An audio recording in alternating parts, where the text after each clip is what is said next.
ഗസയിലെ വെടിനിർത്തലിന് ഔദ്യോഗികമായ അംഗീകാരം നൽകിയിരിക്കുകയാണ് ഇസ്രായേലി മന്ത്രിസഭ. ഇന്നത്തെ ദിവസം പാർലമെന്റിൽ കൂടി ഇത് പാസ്സാകുന്നതോടുകൂടി വെടിനിർത്തലിന്റെ കൂടുതൽ നടപടികളിലേക്ക് കടക്കുമെന്നാണ് മനസ്സിലാക്കാൻ കഴിയുന്നത്. ഹമാസിനെ സംബന്ധിച്ചിടത്തോളം, ഫലസ്തീൻ ജനതയെ സംബന്ധിച്ചിടത്തോളം അവരുടെ 1.5 വർഷത്തെ കഠിന പ്രയത്നങ്ങളുടെ, ചെറുത്തുനിൽപ്പുകളുടെ അല്ലെങ്കിൽ അതിജീവനത്തിന്റെ ബാക്കി പത്രമാണ് ഈ കരാറെന്ന് നിസ്സംശയം പറയാൻ പറ്റും. അതിനുള്ള കാരണങ്ങൾ മറ്റു ചിലത് കൂടിയുണ്ട്. വ്യക്തമായിട്ട് പറഞ്ഞാൽ കഴിഞ്ഞ 1.5 വർഷത്തോളം ഇസ്രായേലിന്റെയും അവർക്ക് പിന്തുണ നൽകി ലോകത്തിലെ ഏറ്റവും വലിയ വൻ ശക്തികളുടെയും എല്ലാവിധ ആക്രമണങ്ങളെയും അതിജീവിച്ചുകൊണ്ടാണ് ഇത്തരം ഒരു കരാറുണ്ടാക്കാൻ ഫലസ്തീൻ ജനതയ്ക്കും അതോടൊപ്പം തന്നെ ഹമാസിനും സാധിച്ചിട്ടുള്ളത്. ഇസ്രായേൽ ഹിറ്റ് ലിസ്റ്റിൽ ഉൾപ്പെടുത്തിയിട്ടുള്ള ഇസ്രായേലും അമേരിക്കയും അവരുടെ തീവ്രവാദ പട്ടികയിൽ ഉൾപ്പെടുത്തിയിട്ടുള്ള ഹമാസുമായിട്ടാണ് ഇത്തരത്തിലുള്ള ഒരു കരാർ ഉണ്ടാക്കേണ്ടി വന്നത് എന്നത് ഇസ്രായേലിന്റെ ചരിത്രത്തിലെ ഏറ്റവും വലിയ നാണക്കേടുകളിൽ ഒന്നായി തന്നെ ബാക്കിയാവുമെന്ന കാര്യത്തിൽ സംശയമില്ല. കാരണം കഴിഞ്ഞ ഇത്രത്തോളം വർഷത്തോളം നീണ്ടുനിന്ന ഒരു വലിയ യുദ്ധം ഇതിനു മുമ്പ് ഫലസ്തീൻ ചരിത്രത്തിൽ അത്യപൂർവമാണ്. അങ്ങനെ ഈ 1.5 വർഷത്തോളം ഈ യുദ്ധമുഖത്ത് ഇസ്രായേലിനെ തളച്ചിടാൻ ഹമാസിന് കഴിയുകയും ഹമാസ് അവരുടെ 1-ാം ദിവസത്തെ ആവശ്യം തന്നെ നേടിയെടുക്കുന്നതിൽ വിജയിക്കുകയും ചെയ്തു.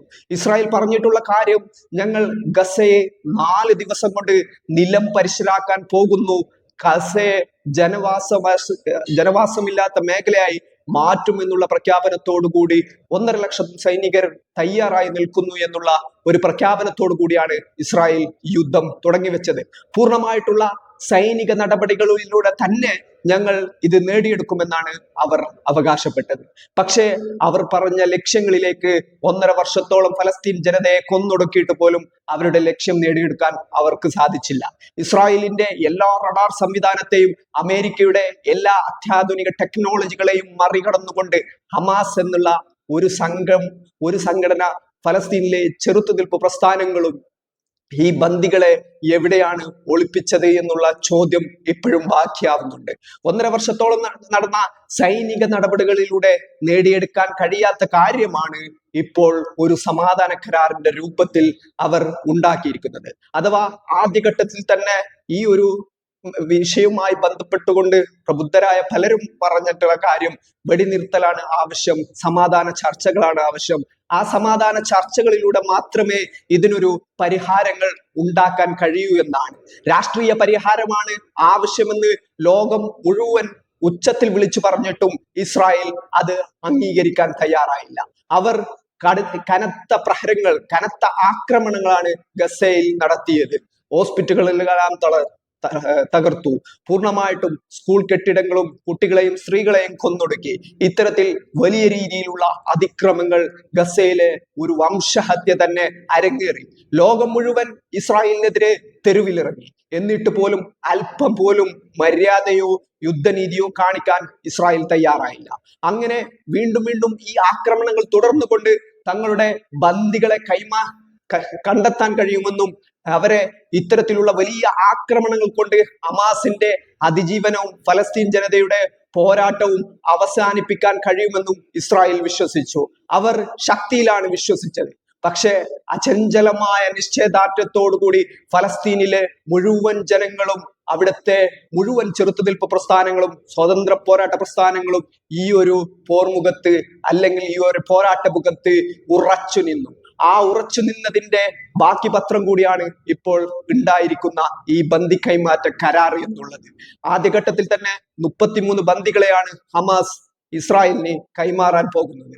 പകരം 1000-നടുത്തുള്ള ഫലസ്തീനികളെ ഇസ്രായേൽ മോചിപ്പിക്കും. അതോടൊപ്പം തന്നെ ഗസയിലുള്ള വിവിധ മേഖലകളിൽ നിന്നും ഇസ്രായേലി സേന പിന്മാറാനും ഉള്ള എല്ലാ തയ്യാറെടുപ്പുകളും തുടർന്ന് കൊണ്ടിരിക്കുകയാണ്. നാളെ ഞായറാഴ്ചയോടുകൂടി കരാറിന്റെ ആദ്യഘട്ടം നടപ്പിലാക്കി തുടങ്ങുമെന്നാണ് വിശ്വസിക്കപ്പെടുന്നത്. എങ്കിലും മുൻകാല ചെയ്തികളെ വെച്ച് നോക്കുമ്പോൾ ഇസ്രായേൽ ഏത് നിമിഷവും ഇത് ലംഘിക്കാനുള്ള എല്ലാ സാധ്യതകൾ കാണുന്നുണ്ടെങ്കിൽ പോലും ഇത്തരത്തിലുള്ള ഒരു കരാർ നേടിയെടുക്കാൻ ഹമാസിനെ കൊണ്ട് സാധിച്ചു എന്നുള്ളത് വരുംകാല ഇസ്രായേലിന്റെ ചരിത്രത്തിൽ ഒരു കറുത്ത ഏടായി തന്നെ ബാക്കിയാകും. ഒന്നാമതായിട്ട് കഴിഞ്ഞ ഒക്ടോബർ 7-ന് ഉണ്ടായ തൂഫാനുൽ അക്സ, 2023 ഒക്ടോബർ 7-ന് ഹമാസ് തുടങ്ങി വെച്ച തൂഫാനുൽ അക്സ. ആ തൂഫാനുൽ അക്സ എന്നുള്ള ആ ഒരു പോരാട്ടം, അല്ലെങ്കിൽ ഇസ്രായേലിനെ വരിഞ്ഞു മുറുക്കിയ ഈ ഒരു പദ്ധതി എന്നുള്ളത് യഥാർത്ഥത്തിൽ ഇസ്രായേലിന്റെ എല്ലാ കൊള്ളരുതായ്മകളും അല്ലെങ്കിൽ ഇസ്രായേലിന്റെ എല്ലാ കഴിവുകേടുകളെയും വ്യക്തമാക്കുന്നതായിരുന്നു. ഇതിനുവേണ്ടി ഹമാസ് തയ്യാറാക്കിയ പദ്ധതികൾ, അവരുടെ യഹ്യാ സിൻവർ അടക്കമുള്ള പ്രമുഖരായ നേതാക്കൾ കൊല്ലപ്പെടുമ്പോഴും ഇത്തരം ഒരു പദ്ധതികൾക്ക് ഒരു റിസൾട്ട് ഉണ്ടാക്കാൻ ഹമാസിനെ കൊണ്ട് സാധിച്ചിട്ടുണ്ട്. അഥവാ ആദ്യ ദിവസങ്ങളിൽ തന്നെ യഹ്യാ സിൻവർ അടക്കമുള്ള ആളുകൾ എന്താണോ ലക്ഷ്യം വെച്ചത്, ആ ലക്ഷ്യത്തിലേക്ക് ആണ് അവസാനമായിട്ട് ഇത് ചെന്നെത്തുന്നുള്ളത്. അതായത് ഹമാസ് ഏത് കാര്യങ്ങളിലേക്ക് ആവശ്യപ്പെട്ടുകൊണ്ടാണോ ഇത്തരം ഒരു തൂഫാനുൽ അക്സ തുടങ്ങി വെച്ചത്, അവിടത്തേക്ക് തന്നെ ഇസ്രായേലിന് എത്തേണ്ട സാഹചര്യം ഉണ്ടായിരിക്കുന്നു. 1.5 വർഷം ഒരു ജനതയെ ഒന്നാകെ പട്ടിണിയിലാക്കിയും ദുരിതക്കയത്തിലാക്കിയും അവരുടെ സ്വാതന്ത്ര്യ പോരാട്ടങ്ങളെ പൂർണ്ണമായിട്ടും ബോംബുകളും തോക്കുകളും ഉപയോഗിച്ചുകൊണ്ട് അടിച്ചമർത്താൻ നടത്തിയ ശ്രമങ്ങൾക്കുള്ള പ്രഹരമായിട്ടാണ് വരുംകാല ചരിത്രത്തിൽ ഇത് രേഖപ്പെടുത്തുക. ഫലസ്തീനി സ്വതന്ത്ര പോരാട്ടങ്ങളുടെ ഈ 70 വർഷത്തെ ചരിത്രത്തിലെ ഏറ്റവും പ്രമുഖമായ ഒരേടായി തന്നെ തൂഫാനുൽ അക്സ ഇതോടുകൂടി മാറുകയാണ്. ഖലീൽ ഹയ്യ എന്ന ഹമാസിന്റെ മേധാവി കഴിഞ്ഞ ദിവസം പോലും പറഞ്ഞിട്ടുള്ളത്, അവിടെ ജെറൂസലമിലെ അല്ലെങ്കിൽ ഈ വെസ്റ്റ് ബാങ്കിലെ മസ്ജിദുൽ അഖ്സ ആസ്ഥാനമാക്കി ഫലസ്തീൻ രാഷ്ട്രം പിറവി കൊള്ളുമെന്നുള്ള ഒരു പ്രഖ്യാപനമാണ് അവസാന നിമിഷവും അദ്ദേഹം നടത്തിയിരിക്കുന്നത്. ഈ ഒരു കരാറിലേക്ക് എത്തുമ്പോഴും അവസാന നിമിഷം വരെയും ഇത്തരത്തിലുള്ള കരാറുണ്ടാക്കാൻ ഹമാസിനെ കൊണ്ട് സാധിച്ചിട്ടുള്ളത് അവരുടെ കൃത്യമായിട്ടുള്ള പദ്ധതികളും അവരുടെ ഉറച്ച നിശ്ചയദാർഢ്യവുമാണ്. ആ നിശ്ചയദാർഢ്യത്തിന് മുമ്പിൽ അവരെ തീവ്രവാദി പട്ടികയിൽ ഉൾപ്പെടുത്തിക്കൊണ്ട് അവരെ അത്തരത്തിലുള്ള ഒരു സംഘടനയായി മാറ്റിക്കൊണ്ട് ഒരു തരത്തിലും അവരുമായിട്ട് ചർച്ചയോ സമ്പർക്കമോ ഉണ്ടാകില്ലെന്ന് പ്രഖ്യാപിച്ച ഇസ്രായേലിനും അമേരിക്കയ്ക്കും അവസാന നിമിഷം ആ ഒരു സംഘമായിട്ട് തന്നെ ഇവിടെ ഒരു കരാർ ഉണ്ടാക്കേണ്ടി വന്നിരിക്കുന്നു. പക്ഷേ ഇപ്പോൾ ഫലസ്തീൻ വിമോചന പോരാട്ടത്തിന്റെ നിരവധി ആളുകൾ ഇസ്രായേൽ ജയിലിൽ നിന്ന് മോചിതരാകുമ്പോൾ അവരെല്ലാവരും ഹമാസ് അംഗങ്ങൾ മാത്രമല്ല, സാധാരണക്കാരായ ആളുകൾ, അവിടുത്തെ മനുഷ്യാവകാശ പ്രവർത്തകർ, അവിടെ പലവിധ സന്നദ്ധ സേവന രംഗങ്ങളിൽ ഏർപ്പെട്ടിരുന്നവർ തുടങ്ങിയ പല മേഖലകളിലുള്ള ആളുകളും ഇസ്രായേലിന്റെ ഈ മോചനത്തിന്റെ ഭാഗമായി ഇസ്രായേൽ ജയിലിൽ നിന്നും മോചിതരാകുന്നുണ്ട്. ഇത് വലിയൊരു പ്രക്രിയയാണ്. ഈ ഒരു പോരാട്ടമുഖത്ത് ഹമാസിന് മേധാവിത്വം കൊടുക്കുന്ന അതല്ലെങ്കിൽ ഫലസ്തീനിലെ വിവിധ പോരാട്ട പ്രസ്ഥാനങ്ങളിൽ നിന്നും ഹമാസിന് കൃത്യമായിട്ടുള്ള മേധാവിത്വം കൊടുക്കുന്ന ഒരു കാര്യമാണിത്. ഹമാസ് തുടങ്ങി വെച്ചത് ഇത് ഫലസ്തീൻ ജനതക്കാണെന്നും മറ്റു പോരാട്ട പ്രസ്ഥാനങ്ങൾ അടക്കമുള്ള അതിലെ അംഗങ്ങൾ അടക്കമുള്ള ആളുകൾക്കുള്ള മോചനം കൂടി ഇതിൽ നടത്തുമ്പോൾ കൃത്യമായിട്ട് ഹമാസ് ഉദ്ദേശിച്ച ലക്ഷ്യങ്ങൾ ഈ ഒരു പോരാട്ട മുഖത്ത് എല്ലാ ജനതയെയും, മുഴുവൻ ഫലസ്തീൻ ജനതയെയും ഒന്നിപ്പിക്കുക എന്നുള്ള അവരുടെ ലക്ഷ്യവും നേടിയെടുക്കാൻ അവർക്ക് സാധിച്ചിട്ടുണ്ട്. മറ്റൊരു പ്രധാനപ്പെട്ട കാര്യം എന്നുള്ളത്, ഈ ഒരു ഫലസ്തീൻ വിമോചന പോരാട്ടം എന്നുള്ളത് ലോകത്തിലുള്ള മുഴുവൻ ജനാധിപത്യ വിശ്വാസികളുടെയും ആവശ്യമായി മാറ്റാനും ഹമാസിന് ഇപ്പോൾ സാധിച്ചിട്ടുണ്ട്. ആദ്യഘട്ടത്തിൽ തന്നെ ഇസ്രായേലുമായിട്ടുള്ള ഒരു യുദ്ധ പശ്ചാത്തലത്തിലേക്ക് നീങ്ങുമ്പോൾ, ഇസ്രായേലുമായിട്ടുള്ള ഒരു സംഘർഷങ്ങളിലേക്ക് നീങ്ങുമ്പോൾ തന്നെ ആദ്യഘട്ടത്തിൽ തന്നെ തൊട്ടടുത്ത രാജ്യമായ ലെബനനിലെ ഹിസ്ബുള്ള അവരുടെ കൂടെ ചേർന്നു. തൊട്ടുടനെ തന്നെ അതിനുശേഷം യമനിലെ ഹൂത്തികളും അവരുടെ കൂടെ ചേർന്നു. ഇറാഖിലെ റെസിസ്റ്റൻസ് ഗ്രൂപ്പുകളും അവരോടൊപ്പം ചേർന്നു. കൂടാതെ ഇറാൻ എന്നുള്ള പരമാധികാര രാജ്യവും ഈ ഒരു സംഘർഷത്തിന്റെ ഭാഗമായി ഫലസ്തീൻ വിമോചന പോരാട്ടത്തിന് പിന്തുണ നൽകിക്കൊണ്ട് അവരുടേതായ രീതിയിൽ ഇടപെട്ടുകൊണ്ടിരുന്നു. ഇത്തരത്തിൽ ലോകക്രമത്തെ തന്നെ വ്യത്യസ്തമായി ബാധിക്കുന്ന രീതിയിൽ വിവിധ കക്ഷികൾ ഒത്തുചേർന്നുകൊണ്ട് ആ കക്ഷികളെയൊക്കെ തങ്ങൾക്ക് പിന്തുണ നൽകുന്ന ഒരു സാഹചര്യത്തിലേക്ക് വളർത്താൻ, അത്തരത്തിൽ കാര്യങ്ങളിലേക്ക് എത്തിക്കാൻ ഹമാസിനെ കൊണ്ട് സാധിച്ചു. മറ്റൊന്ന്, അബ്രഹാമിക് കരാർ അടക്കമുള്ള കാര്യങ്ങളിലേക്ക് നടപടികളിലേക്ക് കടക്കാനുള്ള ഇസ്രായേലിന്റെ ശ്രമമായിരുന്നു. അഥവാ അറബ് രാജ്യങ്ങളുമായിട്ട് നയതന്ത്ര ബന്ധത്തിൽ ഏർപ്പെട്ടുകൊണ്ട് തങ്ങളെ ഒരു ഔദ്യോഗിക രാജ്യമായും തങ്ങളെ പൂർണ്ണമായിട്ടും അംഗീകരിക്കുന്ന ഒരു മുസ്ലിം ലോകക്രമം ഉണ്ടാക്കാൻ ഇസ്രായേൽ ശ്രമിച്ചുകൊണ്ടിരുന്നു. ആ ശ്രമങ്ങളുടെ അതിന്റെ അവസാനം കൂടിയാണ് ഇപ്പോൾ ഉണ്ടായിരിക്കുന്നത്.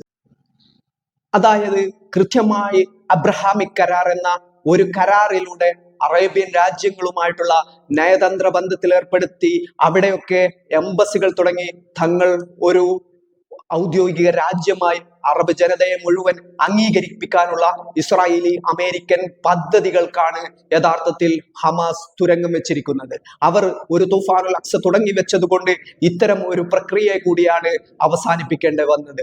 അടുത്ത കാലത്തൊന്നും ഏതെങ്കിലും അറേബ്യൻ രാജ്യവുമായി പുതിയതായിട്ട് നയതന്ത്ര ബന്ധത്തിൽ ഏർപ്പെടാനോ അല്ലെങ്കിൽ അവരുമായിട്ട് ചങ്ങാത്തം കൂടിക്കൊണ്ട് തങ്ങളുടെ ഔദ്യോഗികമായ അംഗീകാരങ്ങൾ, തങ്ങളുടെ ഇത്രയും കാലം തങ്ങൾക്കുണ്ടായ ദുഷ്പേരുകൾ മായ്ക്കാനോ ഇസ്രായേലിന് കഴിയുകയില്ല.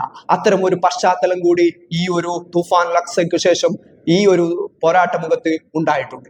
ഇങ്ങനെ പലവിധങ്ങളായ ലക്ഷ്യങ്ങൾ ഹമാസിനും അതോടൊപ്പം തന്നെ ഫലസ്തീൻ ജനതയ്ക്കും നേടിയെടുക്കാൻ സാധിച്ചിട്ടുണ്ട് ഈ ഒരു തൂഫാനുൽ അക്സ കൊണ്ട്. പക്ഷേ ഇവിടെ ലോകത്തിന് മുമ്പിൽ വെളിവാക്കപ്പെട്ടത് ഇസ്രായേലിന്റെ മറ്റൊരു ക്രൂരമായ മുഖമാണ്. അത് ഫലസ്തീൻ ജനതയെ ഇത്ര കാലം അവർ കൊന്നൊടുക്കിയത് എങ്ങനെയാണെന്ന് ലോകത്തിന് മുമ്പിൽ കൃത്യമായിട്ട് കാണിച്ചു കൊടുത്തിട്ടുള്ള ഒരു യുദ്ധമായിരുന്നു ഇത്. സോഷ്യൽ മീഡിയയിലൂടെ, വിവിധങ്ങളായ സോഷ്യൽ മീഡിയ പ്ലാറ്റ്ഫോമുകളിലൂടെ, ട്വിറ്റർ അടക്കമുള്ള അല്ലെങ്കിൽ ഫേസ്ബുക്കും ഇൻസ്റ്റാഗ്രാമും യൂട്യൂബോ അല്ലെങ്കിൽ മറ്റുള്ള സോഷ്യൽ മീഡിയ സാധനങ്ങളും സോഷ്യൽ മീഡിയയിലെ ഏത് പ്ലാറ്റ്ഫോമുകൾ ഉപയോഗിച്ചും ഫലസ്തീൻ ജനത അവിടെ സംഭവിച്ചു കൊണ്ടിരിക്കുന്ന കാര്യങ്ങൾ ലോകത്തെ മുഴുവൻ അറിയിച്ചു. അവിടെ റിപ്പോർട്ട് ചെയ്യപ്പെട്ടതിന്റെ പേരിൽ 100 കണക്കിന് പത്രപ്രവർത്തകരെ ഇസ്രായേൽ കൊലപ്പെടുത്തി. പക്ഷേ ഇസ്രായേലിന്റെ എല്ലാ ക്രൂരമുഖങ്ങളെയും ലോകത്തിന് മുമ്പിൽ വെളിവാക്കപ്പെട്ട ഒരു യുദ്ധം കൂടിയായിരുന്നു ഈ 2024 ഇസ്രായേൽ ഫലസ്തീൻ സംഘർഷം എന്നുള്ളത്.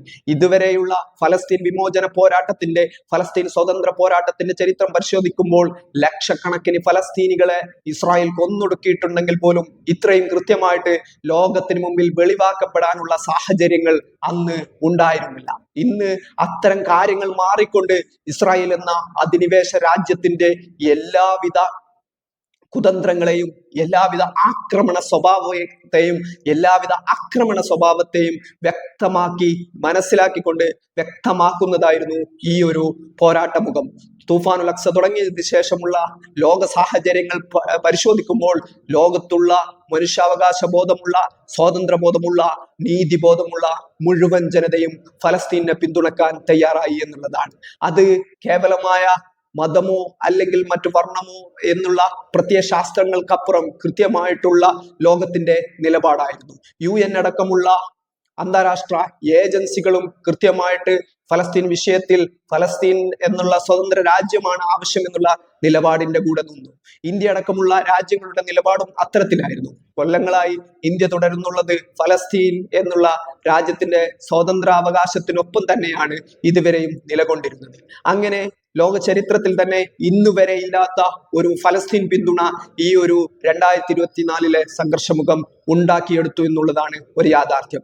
നാളെയോടുകൂടി കൃത്യമായിട്ട് ബന്ദികളുടെ മോചനമടക്കമുള്ള കാര്യങ്ങളിലേക്ക് ഇത് കടക്കുമ്പോൾ ഇസ്രായേലിന്റെ തീവ്ര വലതുപക്ഷം ഇപ്പോഴും ഒരു രീതിയിലും ഈ കരാർ അംഗീകരിക്കാൻ പാടില്ല എന്നുള്ള നിലപാടുമായിട്ട്, അത്തരം പ്രഖ്യാപനമായിട്ട്, അത്തരം സന്ദേശങ്ങളുമായിട്ട് നിലയുറപ്പിച്ചിട്ടുണ്ട്. പക്ഷെ അവർക്ക് മുമ്പിൽ മറ്റു വഴികളില്ലായിരുന്നു. ബെഞ്ചമിൻ നെതന്യാഹുവിനെ അടക്കമുള്ള ആളുകൾക്ക് ഇപ്പോഴും മറ്റു വഴികളൊന്നുമില്ല. 1.5 വർഷം ഒരു സമൂഹത്തെ ഒന്നാകെ കൊന്നൊടുക്കിക്കൊണ്ട് നടത്തിയ ഈ ഒരു വലിയ അതിക്രമങ്ങളുടെ അവസാനം എന്നുള്ളത് ഒരിക്കലും ഈ ഒരു ആക്രമണങ്ങൾ കൊണ്ട് മാത്രം തങ്ങളുടെ പൗരന്മാരെ തിരിച്ചു കൊണ്ടുവരാൻ സാധ്യമാകില്ലെന്നുള്ള ബോധോദയമാണ് അവർക്കുണ്ടായിരിക്കുന്നത്. അതുപോലെ തന്നെ അമേരിക്കയിലുണ്ടായ ഭരണമാറ്റവും ഇതിന്റെ ഒരു കാരണമാണ്. തുടർന്നുള്ള വരുന്ന ആളുകളിൽ ഈ ജോ ബൈഡനെ പോലെയുള്ള അത്തരത്തിലുള്ള വലിയ പിന്തുണ ഈ ഡൊണാൾഡ് ട്രംപ് എന്ന വ്യക്തിയുടെ അടുത്ത് നിന്ന് കിട്ടുമോ എന്ന് ഇസ്രായേലിന് ഭയമുണ്ട്. കൃത്യമായിട്ട് അമേരിക്കൻ പിന്തുണ അവസാനിച്ചാൽ അന്ന് തന്നെ ഇസ്രായേലിന്റെ നാശവും ഉണ്ടാവുമെന്നും അവർ ഭയപ്പെടുന്നു. അതിന്റെ കൂടി അടിസ്ഥാനത്തിലാണ് ഇപ്പോഴ് ഇത്തരം ഒരു കരാറുമായിട്ട് മുന്നോട്ട് പോകാൻ അവർ നിർബന്ധിതരായിരിക്കുന്നത്. അതുകൊണ്ട് തന്നെ വരും ദിവസങ്ങളിലെ ബാക്കി ഹമാസിന്റെയും ഫലസ്തീൻ ജനതയുടെയും ആവശ്യങ്ങൾക്ക് മുഴുവനും ഇസ്രായേൽ വഴങ്ങേണ്ടി വരും. ലോക ചരിത്രത്തിൽ, ഇസ്രായേലിന്റെ ചരിത്രത്തിൽ ഇതുവരെ ഇല്ലാത്ത ഒരു തിരിച്ചടിയാണ് ഈ ഒരു തൂഫാനുൽ അക്സയ്ക്ക് ശേഷം അവർക്ക് ഉണ്ടായിരിക്കുന്നത്. അവരുടെ രാജ്യം തന്നെ ഇന്ന് അസ്തിത്വ പ്രതിസന്ധിയെ നേരിടുകയാണ്. ആ രാജ്യം സ്ഥാപിക്കപ്പെട്ടത് മുതൽ അതിനെതിരെയുള്ള ആരോപണമാണ് അതൊരു അധിനിവേശ രാജ്യമാണ്, അധിനിവേശം കൊണ്ട് സ്ഥാപിതമായ രാജ്യമാണ് എന്നുള്ളത്. അത്തരത്തിൽ നോക്കുമ്പോൾ ഈ ഒരു വലിയൊരു പോരാട്ടമുഖം എന്നുള്ളത് അവരുടെ കൂടുതൽ വികൃതമായ മുഖവും അതോടൊപ്പം തന്നെ അവരുടെ നിലനിൽപ്പും തന്നെ ചോദ്യം ചെയ്യപ്പെടുന്ന സാഹചര്യത്തിലേക്ക് കാര്യങ്ങൾ എത്തി തന്നെയാണ് ഇത് വ്യക്തമാക്കുന്നത്. അതോടൊപ്പം തന്നെ ഇസ്രായേലിന്റെ പ്രമുഖരായ ആളുകൾ പറഞ്ഞിരിക്കുന്നത് അവിടെ യഹ്യാ സിൻവർ എങ്ങാനും ഇന്ന് ജീവിച്ചിരുന്നെങ്കിൽ, ഈ ഒരു കരാർ ഉണ്ടാക്കുമ്പോൾ അദ്ദേഹം ജീവിച്ചിരുന്നെങ്കിൽ ആഗോള അറബ് ജനതയുടെ ഐക്കണായി, പ്രതീകമായി യഹ്യാ സിൻവർ മാറുമായിരുന്നു എന്നാണ്. അതായത് ഈ ഒരു പോരാട്ട മുഖത്ത് ഹമാസിന്റെ മേധാവിയായി യഹ്യാ സിൻവറിനെ ഹമാസ് തെരഞ്ഞെടുക്കുന്ന സമയത്ത് അദ്ദേഹത്തിന് വേണമെങ്കിൽ മറ്റു വഴികൾ തേടാമായിരുന്നു. ഖത്തർ അടക്കമുള്ള സുരക്ഷിത രാജ്യങ്ങളിൽ അദ്ദേഹത്തിന് അഭയം തേടാമായിരുന്നു. അല്ലെങ്കിൽ ഈജിപ്ത് അടക്കമുള്ള രാജ്യങ്ങളിൽ അദ്ദേഹത്തിന്റെ എല്ലാ സേഫ്റ്റിയും നോക്കി മാറി നിൽക്കാമായിരുന്നു. പക്ഷേ ഈ ഒരു പോരാട്ട മുഖത്ത് ഫലസ്തീൻ ജനതയുടെ സ്വതന്ത്ര പോരാട്ടത്തിന്റെ മുന്നണി പോരാളിയായി കൊണ്ട് തന്നെ ഈ ഒരു യുദ്ധമുഖത്തേക്ക് ഞാൻ ഇറങ്ങണമെന്നും അത് എന്റെ ദൗത്യമാണെന്നും പ്രഖ്യാപിച്ചുകൊണ്ടാണ് യഹ്യാ സിൻവർ അടക്കമുള്ള ആളുകൾ ഇതിൽ രക്തസാക്ഷിയായത്. യഹ്യാ സിൻവർ അടക്കമുള്ള ആളുകൾ അവർക്ക് മറ്റു വഴികൾ ഉണ്ടായിട്ട് പോലും അതൊന്നും തെരഞ്ഞെടുക്കാതെ ഫലസ്തീൻ ജനതയുടെ വിമോചന പോരാട്ടവും ഫലസ്തീന്റെ സ്വതന്ത്രവുമാണ് തങ്ങളുടെ അഭിലാഷമെന്നും അതിൽ തങ്ങളുടെ ജീവനും സ്വത്തും തങ്ങളുടെ കുടുംബവും തങ്ങൾക്ക് നഷ്ടമുണ്ടാകുന്ന ഏതൊന്നും തന്നെയും തങ്ങൾക്ക് പ്രശ്നമല്ലെന്ന ഒരു നിലപാട് സ്വീകരിക്കാനും യഹ്യാ സിൻവറിനെ പോലെയുള്ള നേതാക്കൾ തയ്യാറായതിന്റെ കൂടി ബാക്കി ഉത്തരങ്ങളാണ് ഇത്. അഥവാ ഒരു നേതാവായി തെരഞ്ഞെടുക്കപ്പെട്ടിട്ടും പൂർണ്ണമായിട്ടും അത്തരത്തിലുള്ള മറ്റു വഴികൾ ഉണ്ടായിട്ടും അതിലേക്കൊന്നും കടക്കാതെ ഇത്തരത്തിലുള്ള ഒരു പോരാട്ടമുഖം തന്നെ അദ്ദേഹം തെരഞ്ഞെടുത്തു. അദ്ദേഹത്തിന്റെ അവസാന ചിത്രങ്ങൾ എന്നുള്ളത്, അവസാന ദൃശ്യങ്ങൾ എന്നുള്ളത് ഇസ്രായേൽ അബദ്ധത്തിലാണ് പുറത്തുവിട്ടതെങ്കിൽ പോലും സ്വതന്ത്ര പോരാട്ട ചരിത്രത്തിലെ ഒരു ഏടായി തന്നെ അത് അവശേഷിക്കാൻ കാരണമായി. ഇങ്ങനെ പലവിധ സന്ദർഭ സാഹചര്യങ്ങളിലാണ് ലോകം വരുംകാല ചരിത്രത്തിൽ രേഖപ്പെടുത്താവുന്ന ഒരു ചരിത്രമാണ് തൂഫാനുൽ അക്സയുടേത്. ഹമാസ് തുടങ്ങിവെച്ച ഈ ഒരു പോരാട്ടം എന്നുള്ളത് ഇസ്രായേലിന്റെയും അമേരിക്കയുടെയും ഇത്തരം വൻശക്തികളുടെ എല്ലാ ദൗർബല്യങ്ങളും കാണിക്കുന്നതായിരുന്നു. ഒരു സമയത്ത് ഹിസ്ബുള്ളയുമായിട്ടുള്ള നേരിട്ടുള്ള സംഘർഷങ്ങളിലേക്ക് ഇത് മാറി. അതിനുശേഷം അത് യമനിലെ ഹൂത്തികളും അതിന് തയ്യാറായി. ഹൂത്തികൾ അമേരിക്കൻ പടക്കപ്പലടക്കം ലക്ഷ്യം വെച്ചുകൊണ്ടുള്ള ആക്രമണങ്ങൾ നടത്തി. ചെങ്കടൽ പൂർണ്ണമായിട്ടും ഹൂത്തികൾ അവരുടെ വരച്ച വരയിൽ നിർത്തി. പൂർണ്ണമായിട്ടുള്ള ഉപരോധങ്ങളാൽ പല രാജ്യങ്ങളും അവരുടെ സമ്പദ് വ്യവസ്ഥയും തകർന്ന സാഹചര്യത്തിലേക്കുണ്ടായി.